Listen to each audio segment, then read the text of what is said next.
Hi, I get a lot of questions from beginners, and here are 5 tips for first time plant parents. Now, all of these tips are not about plants, but these are tips which will help you have better and healthier and happier plants if you are a new plant parent. So, let's start. Tip number 1, know yourself. What is very important is before you get a plant, especially when you're getting your first plant, it's important that you know your schedule. What is it that you are willing to take up as a challenge? Do you travel a lot? Do you have busy hours? Or on the contrary, you have a very leisurely life and you want something to take care of?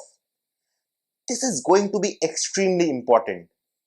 So let's consider a plant which requires no maintenance, very low maintenance, right?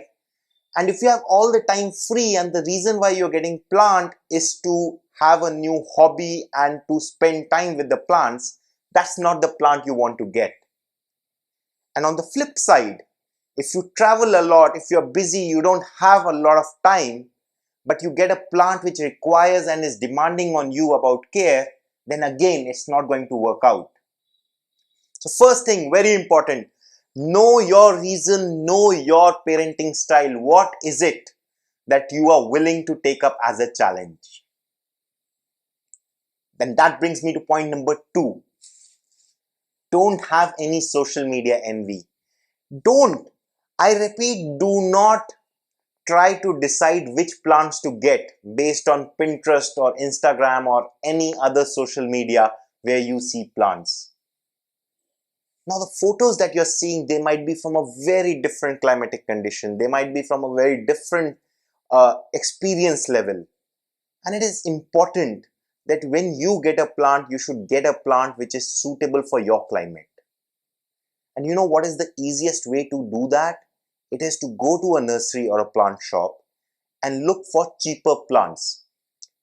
When a plant is cheaper, basically what it means is it was grown nearby. The plant has not traveled crazy distances. And that plant is much likely to be already accustomed and acclimatized to your conditions, weather conditions, climate conditions in your city. That is going to be a lesser challenge for you to take care of. So always, when you're starting up especially, do not think of a plant that you see on social media, how beautiful it looks like and things like that, and then go looking for that. Go and look, feel the plants that are available in the nursery, go through their care instructions and see what works best for you. And that brings me to point number 3, patience. It's extremely important for you to be extremely patient with your plants and have expectations very clear which are realistic. If I get a money plant and I expect it to climb like the whole wall 10 feet in a couple of months, that's not going to happen. We are unnecessarily preparing ourselves or setting ourselves for failure, and that is not required. Our goal, especially for first time plant parents, should be to keep the plant alive for next 6 months. That should be the goal, right? Any additional milestones like a new leaf and a bloom and things like that, we are going to take that as an additional achievement and we are going to celebrate that milestone. So have patience, set realistic goals. That is point number 3, very important. I see a lot of people get dejected after they get their first plant, and I feel the reason for dejection is they had put in some lofty milestone and goals which I, with decent experience with plants, would have still not put that expectation from my plants. And now let's bring to a very practical point 4, very important, overwatering.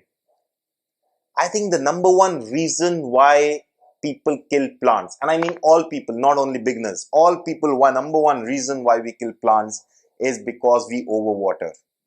We think the solution to every problem that a plant might have is watering.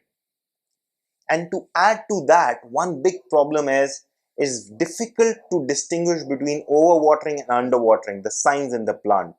So we see a leaf turning yellow, we think we need to add more water, while overwatering is what caused that leaf to turn yellow in the first place.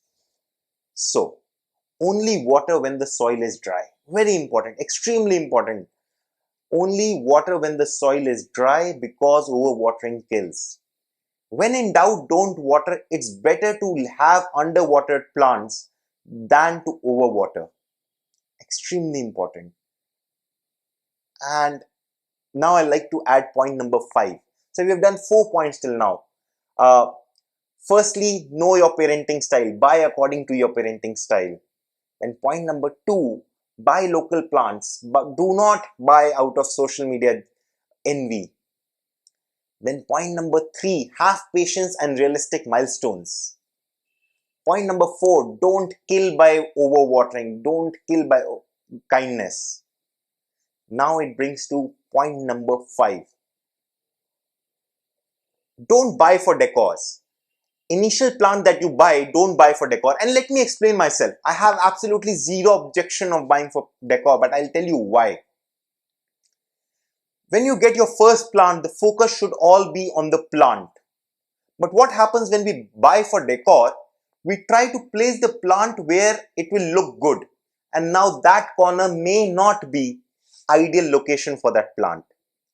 When we buy for decor, we try to repot the plant immediately into a fancy pot. While I would recommend do not repot it for at least 1 month till getting the plant. Do not even ask the nursery person to repot it. So when you get your new plant, not for decor purposes, you are able to do a couple of things. You are able to put it in the right place in your house. And that is important because your goal now is aligned towards the plant and not how it looks. The second thing is you are able to maintain the nursery pot. You are able to give it less stress, and that is going to elevate the, say, the well-being and happiness of the plant. And another point that goes with that is, if you do not have a plant for decor, it's easier to have realistic milestones. You're not looking for it to be pretty and all leaves to be perfect. All you're looking for it is the plant to give you company. So here are my top 5. What are yours? What was your first plant that you got? And if you have had plants for a long time and you don't remember your first plant, how about you share your gardening tips for beginners? That is me, and we'll be coming back with more videos like this. So if you are a plant lover, if you are a plant parent who likes to put plants in their home, in their balconies, then do subscribe to this channel, because I'm going to upload regular videos with insights and information like this one. And before we end, how about I show you some of the really good indoor plants to keep? Falling now.